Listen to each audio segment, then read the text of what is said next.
Good morning, you badass motherfuckers.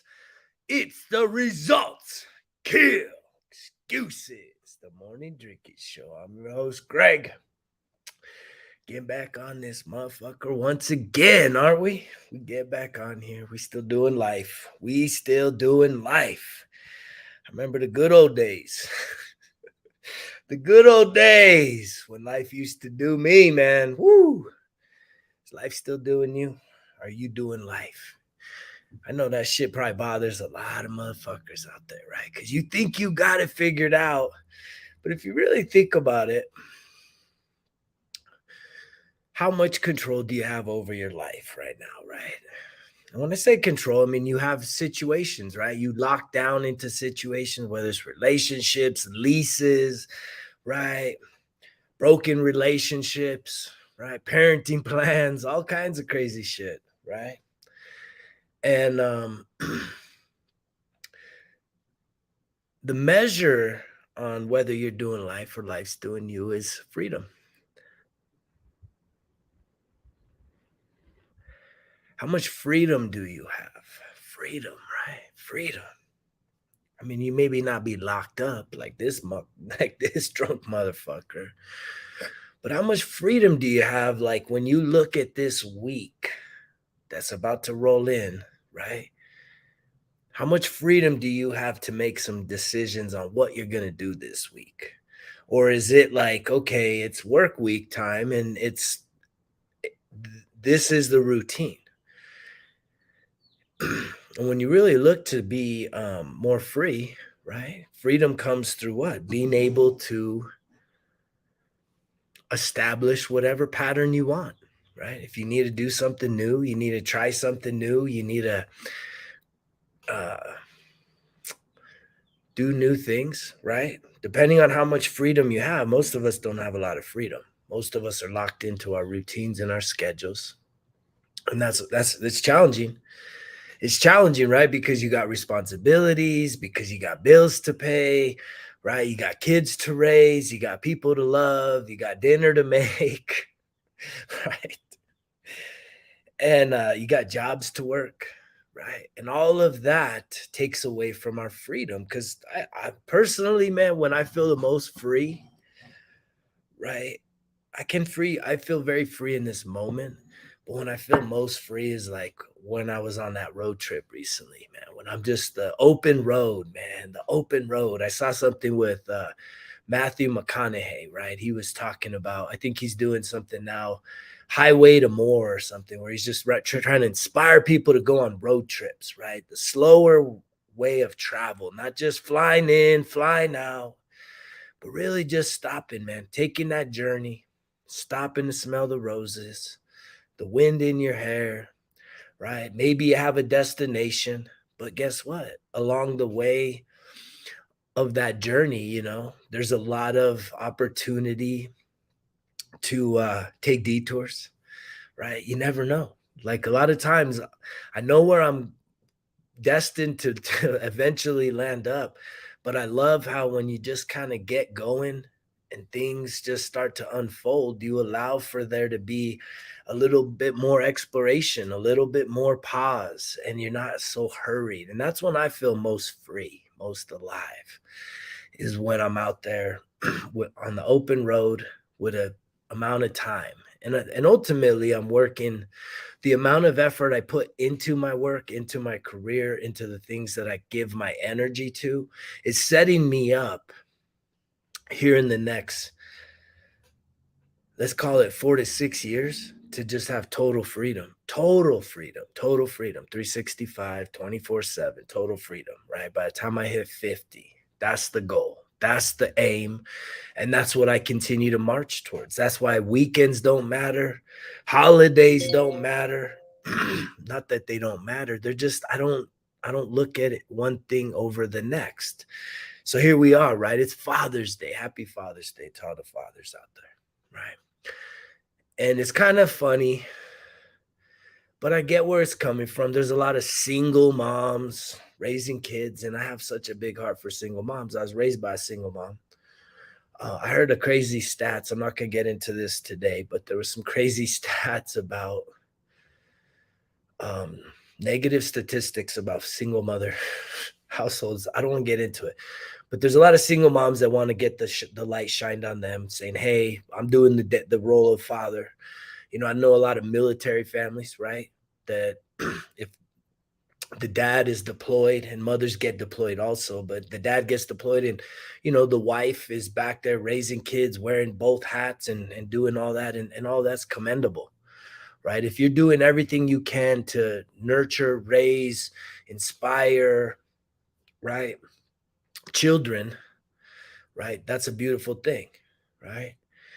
And there's a lot of step parents that are doing an incredible job, or foster parents, or puppy parents, puppy dads that are doing great jobs. And someone like me, guess what, man? I don't gotta, there's no dad for me to text this morning, right? I'm what I would call a fatherless father. Not that my biological father's dead, maybe is, I don't know. But that he might as well have been, because it hasn't been a part of my life, right? The little bits and pieces that he's been there, it's been very inconsistent, very unstable, right? And so I just don't have that role. I don't have that person. And I know that there's even a lot of people grieving because maybe they had a super dad and maybe he's passed on, right? So you long for that super dad. You long for that masculine figure, right? Of stability, of comfort, of nurturing, of care, right? Of strength, of wisdom to be there in your life, and it's absent. And there's a lot of people. It's just that's never been there, right? For me, right? A collective. I had a stepfather involved in my life, but there was also a desire for me to enter into the military at 17 in order to get what? Structure, discipline, organization, right? So I looked for an organization, within an institution of the US Armed Forces, to be a presence of what a father could be in my life, or at least the friends I had that had fathers in their life. I saw strength, right? I saw power. I saw stability, right? I saw earning, right? Sacrifice, wisdom, right? Hard work, dedication, commitment. Um, yeah, just a lot of those beautiful things, right? Adventure, um, just being tough and rough and rugged, all those things, man. Growing up here in New Mexico, when I would hang out with other friends, those were some of the attributes that really stood out in my mind in terms of a father. Um, and I'll be honest with you, I'm very grateful. Being a father of two teenagers, right? It kind of dawned on me just before I got on here, right? 2019, I had a 21-year relationship end in the form of a marriage. And it ended very peacefully. And I tell people this all the time. And what's crazy is a part of this happened within that marriage, right? Domestic violence charges and all kinds of crazy shit, man. And it went public. I was running for political office. There was a lot of slander and bullshit written about me to try and destroy me. And yet, the first message I received this morning, right, for all the critics out there, the first message that I received this morning, the greeting of Happy Father's Day, was from my ex-wife, right? What does that say, right? What does that say about me, right? The first message that I received as a father, and we're going on what, 4 years, which is crazy too, 4 years of divorce. For me to have the first message of the day early from my ex-wife, greeting me, wishing me a happy Father's Day, I mean, that really means a lot. I think it says a lot, man, about the kind of character that I am, the person I am. There's a lot of people, You can criticize me. I've been criticized by a lot of people, man, in terms of my style, right? The second one came from another man that I have great respect for, who's not my father, right? But I could look to him as a father figure. And he had a lot of kind words to say as well. Observing my leadership style, my parenting style, right? I'm grateful, man. My kids are doing really good. They're doing a lot better than I was at their age. And I attribute a lot of that to my involvement in their life, even though, right, my my involvement in their life is full time, but yet I only have them, right, in the parenting plan half time, half of the time. But that doesn't mean I'm only a part-time father. I'm a full-time father. I'm a full-time man, and I care about my kids. And so both of those messages have really touched me this morning. I'm very grateful for that. Um, but when I think back, right, Father's Day, it's a very emotional day because I ain't got that man, and he ain't ever been there, right? The last time I saw my biological father, it was at a funeral about maybe a year and a half ago, 2 years ago, and the dude was standing like 10 feet from me. Right, we were in a church or whatever. He was sitting on the other side, and then like there was a gathering after the funeral, and I was talking to like aunts and uncles, and that dude didn't even acknowledge me, right? And that's cool. That's just how it goes down. That's that relationship. And I know that even when we have had conversations, the inconsistent times that we've had connection, there's just so much guilt there, right? Because that dude, he did a lot of bad shit. He did a lot of bad shit, and I think the older we get, the more we regret the bad shit if we don't really own it. And that's been a whole part of this message, this journey is saying, let's own our shit, man. Own your shit, right? You can sit there, right? There's a lot of women that listen to this show and men. It's diverse. But there's a lot of women that listen, and you're in bad relationships. You're with men that aren't living up to your expectation or just even a baseline expectation, or maybe you have a baby's daddy that's a what you would call a piece of shit, right? But at the end of the day, you know, we all have shit we need to work on. And I've always said this from the very, very, very beginning of when I started this podcast a year and a half ago was, look, if you want to improve the relationship with others, and we all should be striving to improve the relationships we have with other people, right? Whether it's in the workplace, whether it's in our families, whether it's in our communities, whether it's in our intimate circle, or whatever it is, we should all be striving to have improved relationships with others. How does that happen?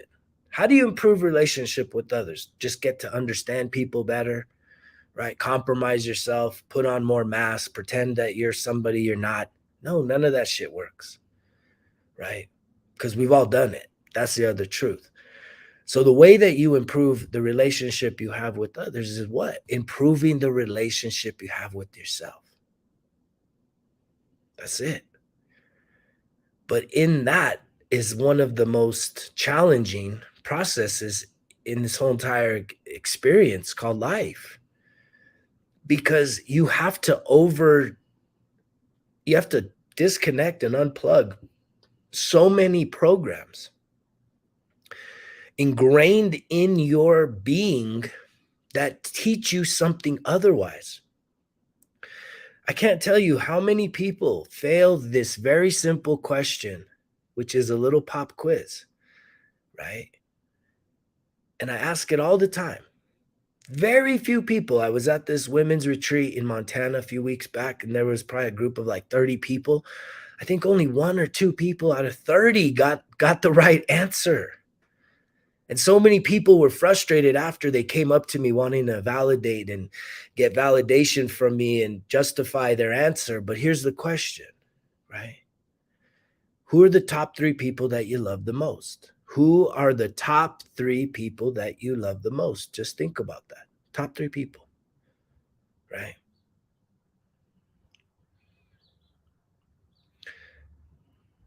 Now just tell yourself who's number 1. Maybe put in the comments, number 1. Now here's the thing. If you didn't say yourself, number 1, right, you failed that test, right? Some of you are gonna say God, some of you are gonna say your mom, some of you will say your dad, a lot of you will say your kids or sisters or brothers, and it's like so many people fail that because it's again, it's that tells you the level of your programming,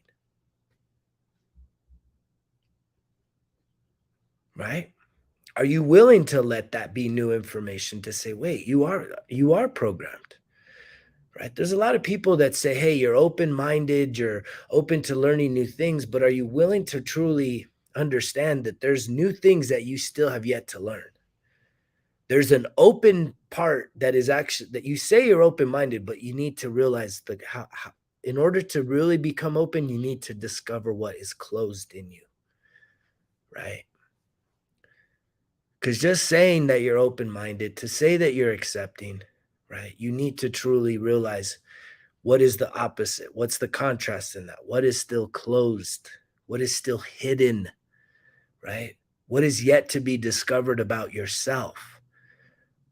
And that is really difficult for so many people to do. And the one of the biggest breakthroughs for me in the self-discovery process has been journaling, right? Because what I'm talking about that we need to discover isn't our height, isn't our weight, isn't like the basic shit, right?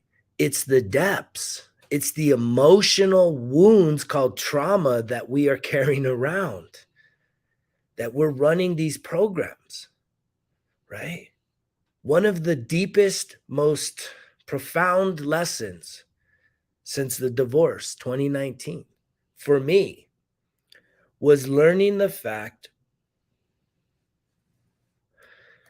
that as a result of the abuse, the crazy violent abuse that I had to watch, right? That I observed as an infant child at the hands of my biological father with my mother, that it created a trauma bond between me and her. Thus, it created codependency. Thus, when I was about 10 and she started another family, I felt abandoned, I felt rejected, right? Thus, right, the programs of needing to feel accepted, needing to to like to feel like I was good enough, right?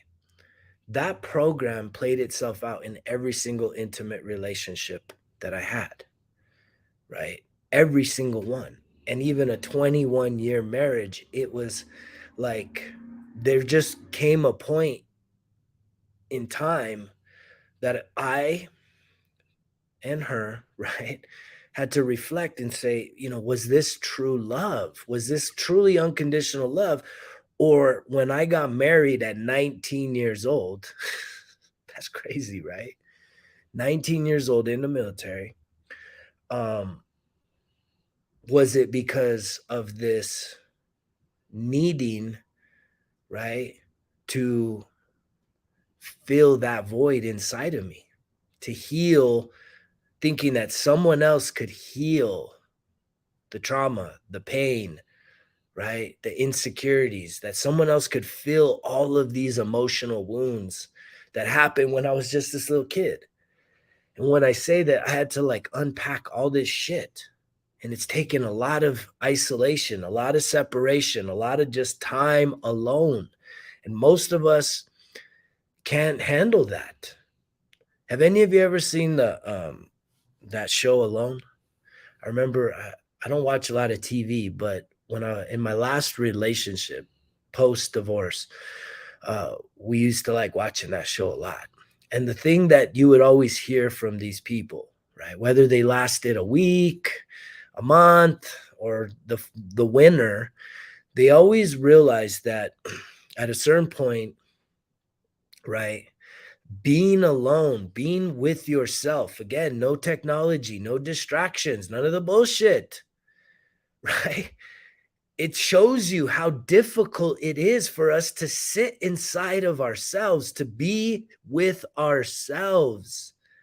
It's like a punishment to be with yourself alone with no one else to distract you, with no one else to project, with no one else to take you away from the insecurities and the pain and the hurt and the trauma inside of you, right?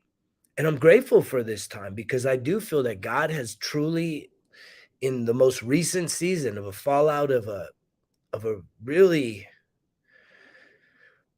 wild and transformational relationship post divorce. I had the divorce and then, separation and then, starting to date again and try and reconnect with some new opportunities, new relationships. But I got into a long-term relationship where there was just, it was wild. It was a wild experience. And then from that, I've been in this season, this extended seasons, I should say that plural, seasons of just self-healing, self-discovery. And it's painful, it's difficult, it's challenging, but it has been the most beneficial time of my life. I know that this time right now is setting me up for major successes. When we were doing these interviews this past week here for chefs, there was one chef that really expressed the importance as we were like, hey, how long is it going to take to get the restaurant up and running? And the chef was just, he kept it making this analogy of like planting, right? It's like planting, we could do it fast, right? If you want it done fast, right, you're not going to have deep roots. And there's a good chance that if something goes wrong, that if the roots aren't deep, the plant is going to suffer. So he was really saying, look, man, we need to be strategic, methodical, patient with the process and allow for those roots to go deep, because the deeper the roots go, right, then that sets you up for 5 or 10 years of solid success because you have solid systems, you have a solid routine, you can have people well trained, and it'll really set you up, as opposed to if you try and make it, haste makes waste, they say, right? Haste makes waste. And I look at it in the same season of like, I know, I can tell you, the guy that landed up there, very immature in terms of masculinity. Because when I look at, right, the man that I needed that was never there, right, that I needed stability, I needed strength, I needed someone to be direct, I needed someone to even just be patient with me, kind, loving, caring, but also to tell me what I need to hear, not just what I want to hear. Not just tell me everything's gonna be fine. It's not your fault. You're gonna be okay. Right?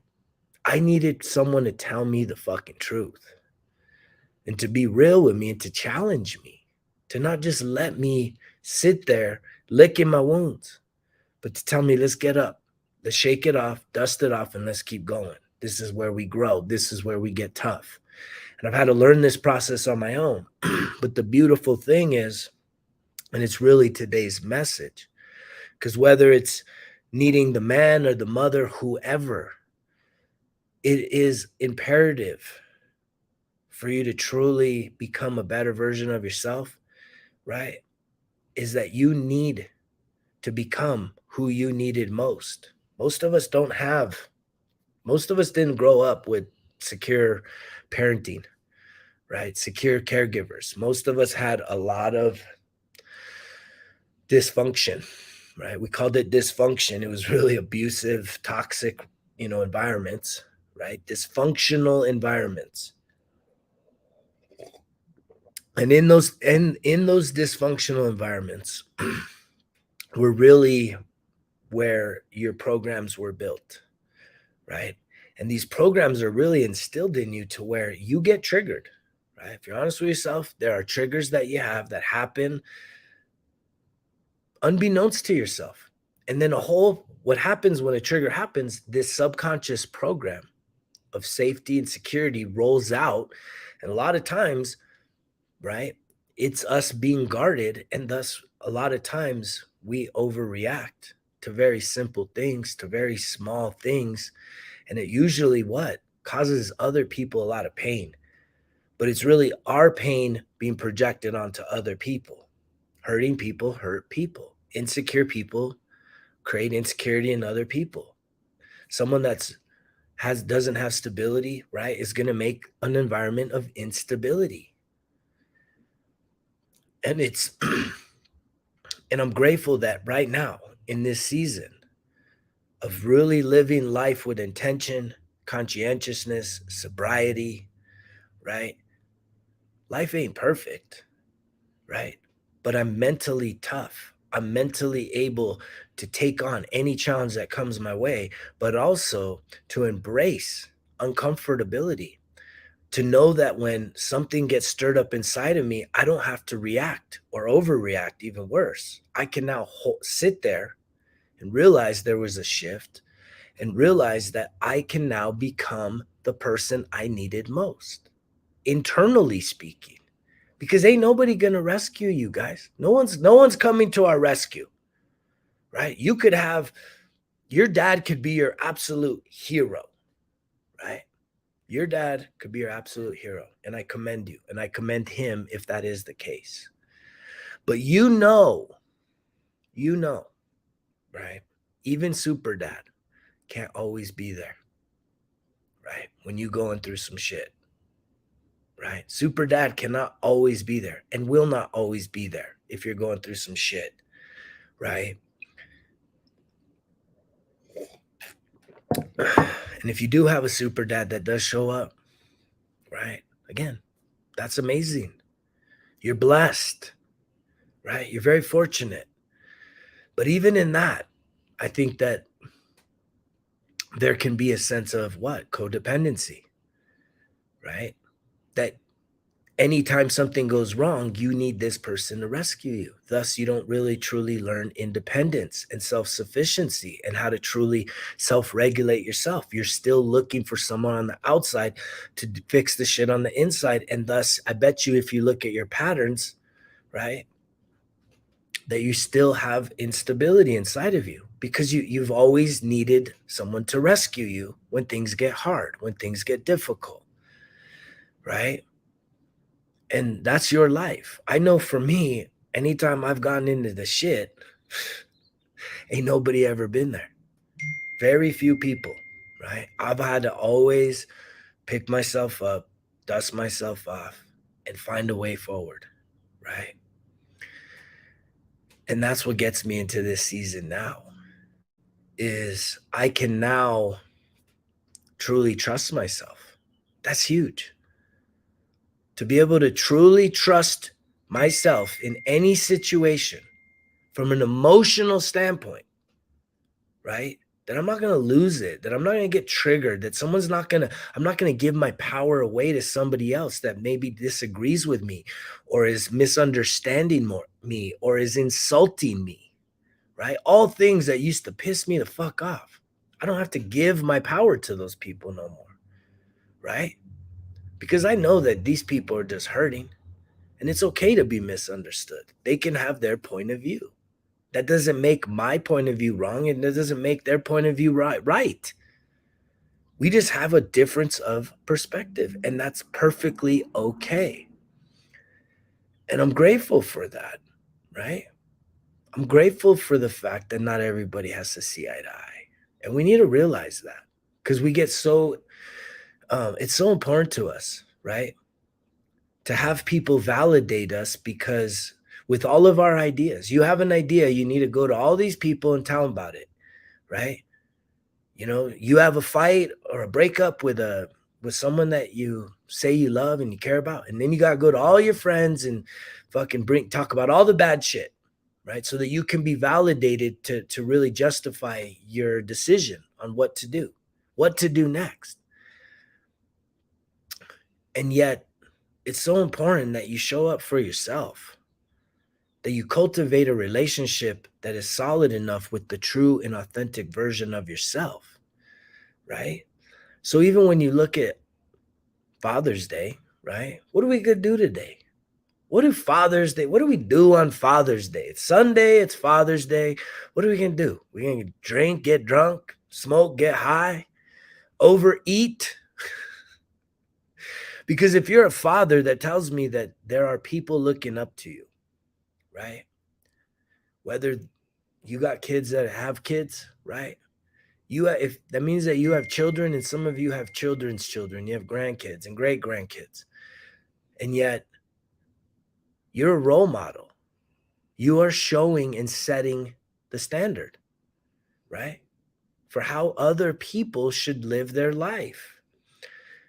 And that's, in this day and age, it's troubling to think about that. What's acceptable?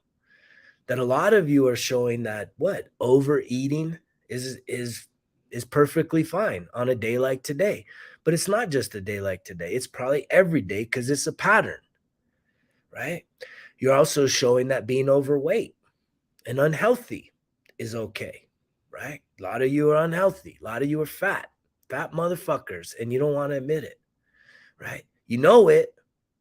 You know you're out of shape, but you're teaching people, right? That when you become a dad, it's okay to be fat and overweight, right? And your kids are looking at you saying, okay, well, there's the example, right? They're going to get to make their choices, but at least you need to take that responsibility to say that is what you are setting as a standard. And you're going to use age, and you're going to use health, and you're going to use all this bullshit as excuses for why you're carrying all that extra shit around, right? But at the end of the day, bottom line, you are eating more than you need. You are eating unhealthy, period. And that is my challenge to you today. This is what you need to hear, right? I'm showing up as the man that I always needed. I am speaking as the man that I always needed in my life. That is who shows up on this show, right? Because I don't want to have someone bullshit me, right? I want someone to challenge me to become better than who I am today. And I know who I was yesterday, right? Yesterday, I wasn't all emotionally there, man. We had like a wild week. It was a wild week, a lot of interviewing this week and even double interviews. And we had a lot of success, right? We finished. We have finished our project. We just now need to put together the team and open, right? We got our certificate of occupancy at the motel. We got our business license. We're good. We're golden right now. And yet, I think yesterday being Saturday, all these emotions came and I wasn't feeling my best. But guess what? I still ate healthy. I still exercised. I did an amazing yoga session, kicked my fucking ass, right?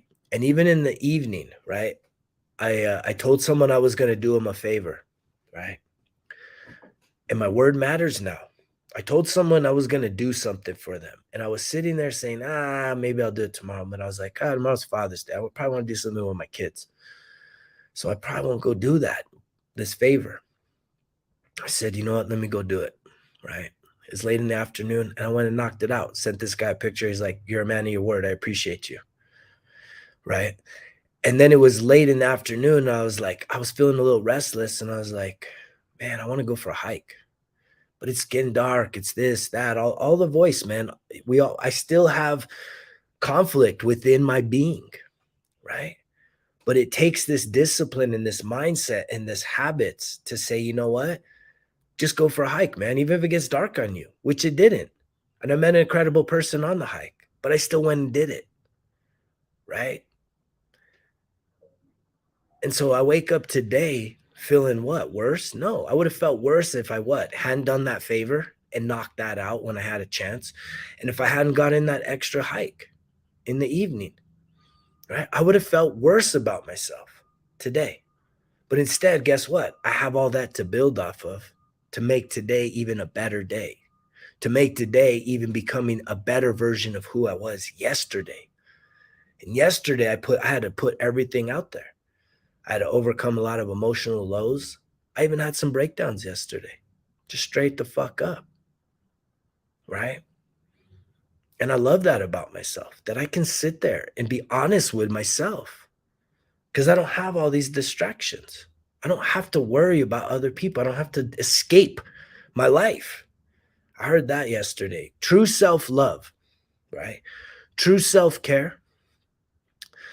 This comes from the Angry Therapist, one of his fans, listeners. He's an amazing therapist, but he talked about, someone asked, what is self-care? He asked, what is self-care? And I've asked that too recently. And there's some activities in it, but what somebody said that was very profound, it says it's self-care is creating a life that you don't have to escape from, right? And that's powerful because most of us want to escape from the shit that's going on in our life, whether it's our job, whether it's our relationship, whether it's just how we feel, right? We can't even just even accept ourselves for how we feel. We have to escape that. You can't even be honest with yourself about how you truly feel. Do you feel lonely? Do you feel sad? Do you feel overwhelmed? Do you feel scared? Right? Do you feel frustrated? Do you feel abandoned? Do you feel betrayed? Do you feel sad? Do you feel hurt? Do you feel alone? Do you feel lonely? Right? Most of us ain't operating on, I'm a happy person. I'm just so happy. I am so in love with myself. I'm so in love with my life. Very, very few people feel that way. And it's, you can't even stay that way because maybe today you do feel loved. You do feel accepted. You do feel appreciated. You do feel seen. You do feel like you belong somewhere. Maybe you feel that today, but you know that doesn't stay that way because we go through these cycles. We go through these thoughts. And again, that's the whole programming. Is there are seasons that trigger us. There are places that trigger us, smells, trees, flowers, you name it. So many things can trigger these programs, these thoughts, these emotions that have been suppressed within us. And that's when we get in these moods. That's when we get locked in the moods that aren't building us up. They're actually doing more harm than good. And yet we don't want to sit there like in that show Alone and really process and allow these emotions to have life and allow ourselves to be our own therapist, to be our own analyst, to say, where is this coming from? I ran into someone yesterday, just spontaneously on a hike. We started talking and she mentioned a book that I mention here all the time about alcoholism and our relationship with alcohol. And it's called This Naked Mind. She was reading it. She said she wasn't reading for herself. She was reading it because she has a partner that's been struggling with alcohol, right? That when they first met, he was sober. But recently, he fell back into it. Right away, I asked her, do you know what triggered it? And she said, yeah, well, I've been traveling a lot more. We're not spending a lot of time together. And I think he has to, him just being there alone triggered it. And like, we had a little bit of conversation, but I think it dawned on me that if that is true, right, that she's not around, I asked her, do you have an avoidant attachment style? She's like, yep. And so my guess is he probably has an anxious attachment style. And if you don't know what those mean, you need to look into that more. You should know your attachment style. Are you avoidant, anxious, or secure? Or there's even a disorganized, which is a little bit of both anxious and avoidant. So she recognized that she's got more of the avoidant, which helps me to think that he's got the anxious. And when you're anxious, you need these people. You need someone to be there, right? Thus, the purpose of this message today is that we got to become the person we need, right? When you need someone to be there, when you're feeling alone, when you're feeling down, when you're feeling sad, when you're feeling overwhelmed, and you just want someone to fucking hold you. You just want someone to tell you it's going to be okay, right?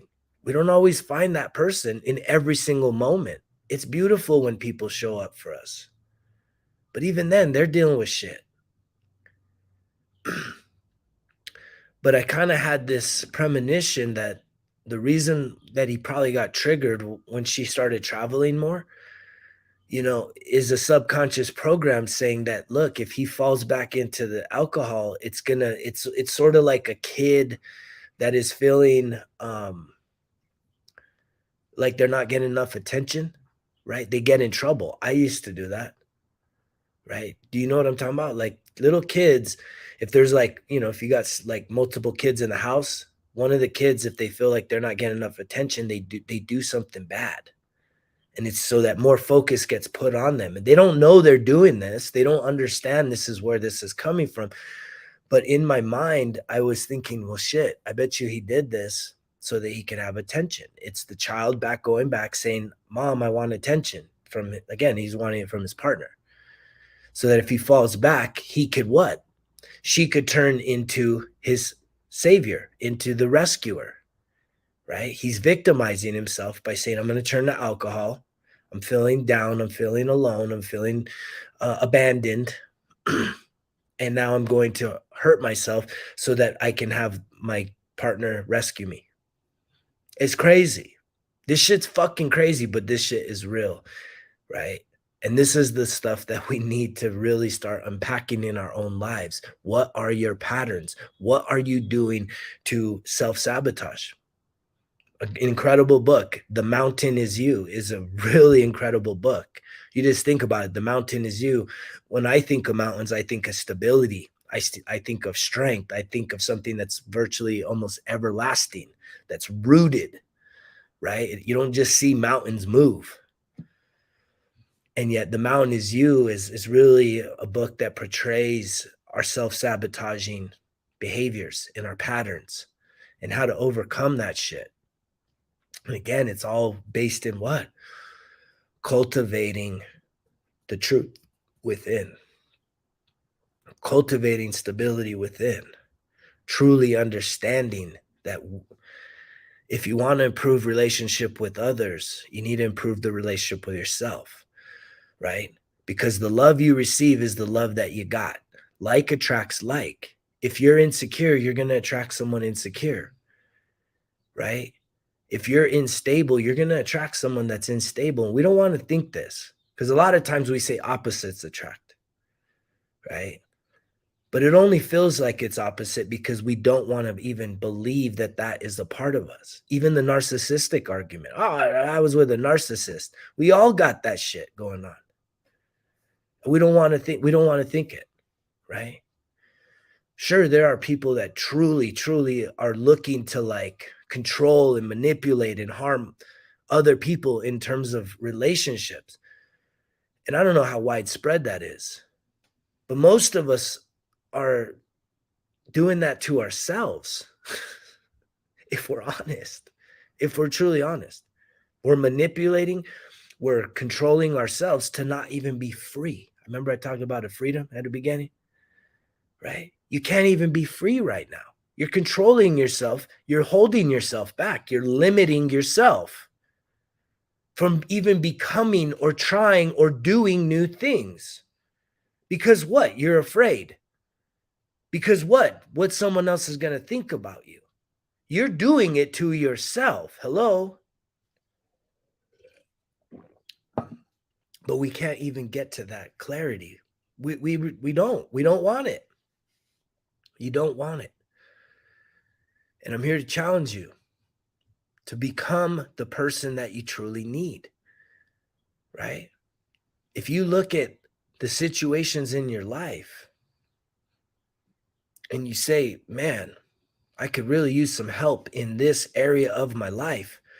Well, you need to become the person that can then mentor, coach, teach, and inspire others to fix that area, which means you need to focus and work on that area of your life. You need to do it, not someone else. Someone else cannot fix your problems. I can't fix your problems.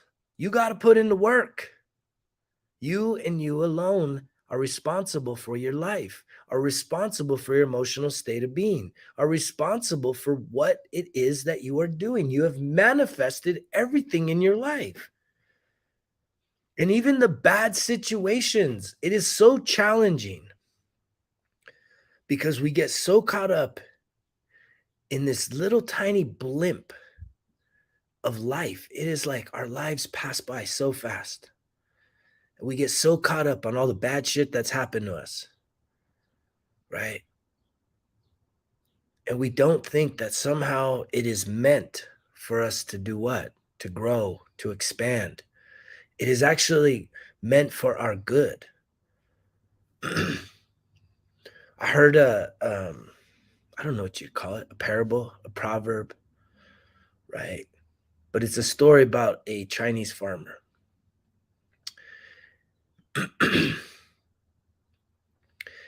And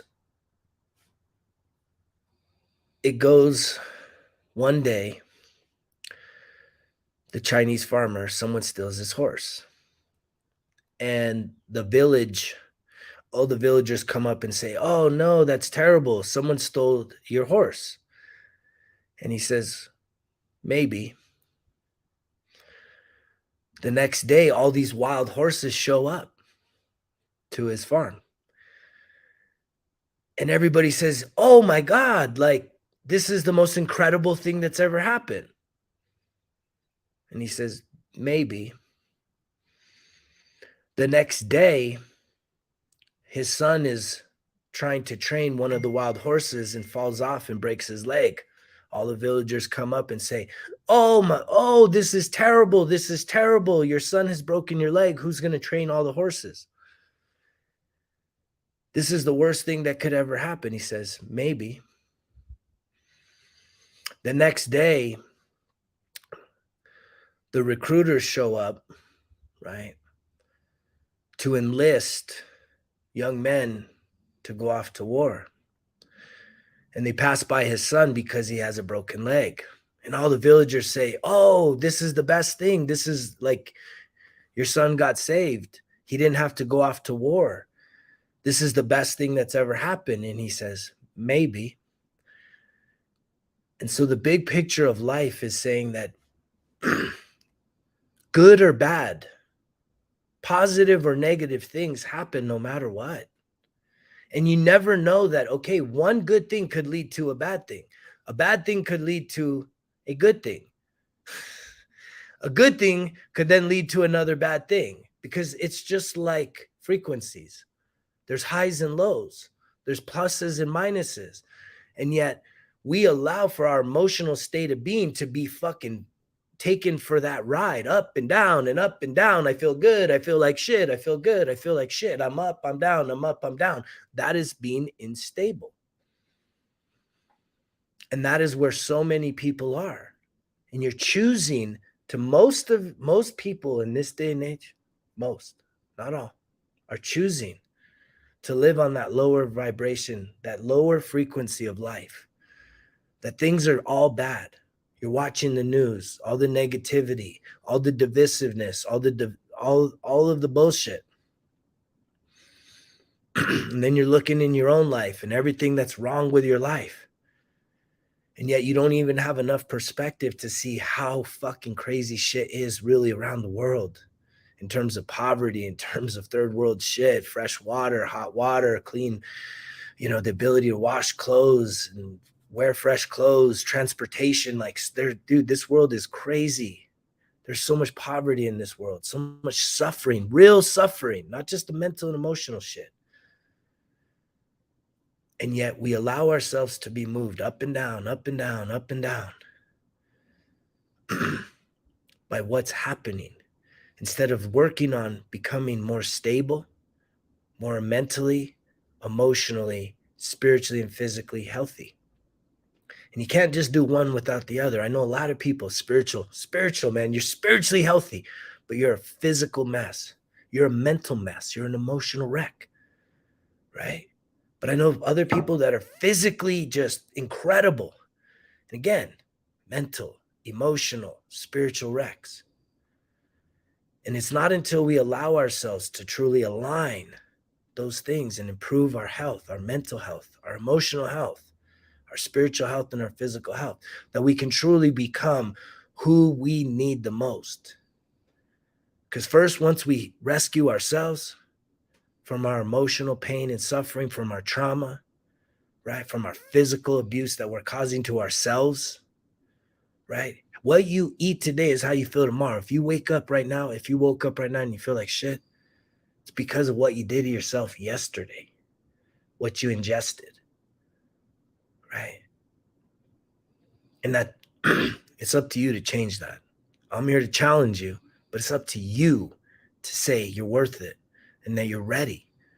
Because if you ain't ready, you ain't ready. You ain't gonna do shit. You're an adult. This is your life. You can either do life or life's gonna keep doing you, right? I'm gonna keep getting on this motherfucker, right? No matter what. As long as I'm alive, I'm gonna keep getting on here because I believe this message is a gift, right? It's me showing up as the best version of myself. Thus, I'm showing up as the man that I always needed, the father figure, the man, that masculinity, the true divine masculinity, not toxic, but true strength, true love, true power, right? And that's a beautiful thing because I'm here to share that with you unconditionally. I need nothing in return. But I do ask, if you want to support this message, share it, like it, jump on resultskillexcuses.com, pick yourself up some gear, represent the brand, represent that mantra, because you know the drill. Results kill excuses. It's all on me. Greg